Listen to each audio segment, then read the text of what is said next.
Time పొద్దున 5:30 అవుతుంది. రవి హడావిడిగా నిద్రలేచాడు. లేచి చూస్తే ఏదో వింతగా అనిపించింది.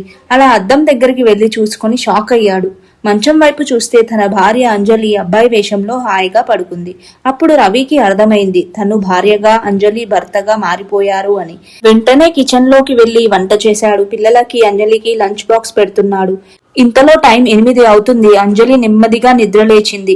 పిల్లలు అమ్మా లంచ్ బాక్స్ ఎక్కడా అని ఒకరు, నేను హోంవర్క్ చేయలేదు అమ్మా అని ఇంకొకరు, నా టై ఎక్కడా అని అంజలి. అందరూ రవిని కంగారు పెడుతున్నారు. అన్ని సమకూర్చి ఆ తర్వాత ఆఫీసుకు పరుగు తీశాడు. ఆఫీసులో పనులు చేస్తూనే మధ్యలో ఇంటికి కావాల్సిన సరుకుల లిస్టులు, రెండో కూతురు స్కూల్ నుండి ఫోన్ కాల్స్, ఇలా ఒకేసారి 10 పనులు చేయాల్సి వచ్చింది. సాయంత్రం ఇంటికి రాగానే విశ్రాంతి లేదు.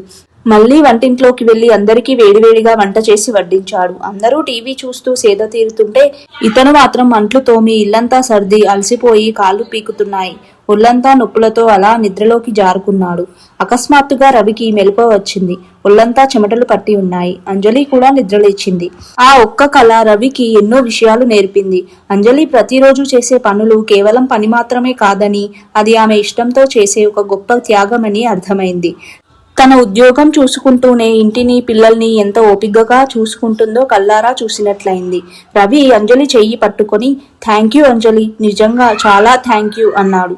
మరుసటి రోజు నుండి రవి కూడా అంజలితో పాటు అన్ని పనులు కలిసి చేసుకుంటూ హ్యాపీగా ఉన్నారు. ఈ వీడియో అటు ఉద్యోగం చేస్తూ ఇంటిని చూసుకునే ప్రతి మహిళకు అంకితం.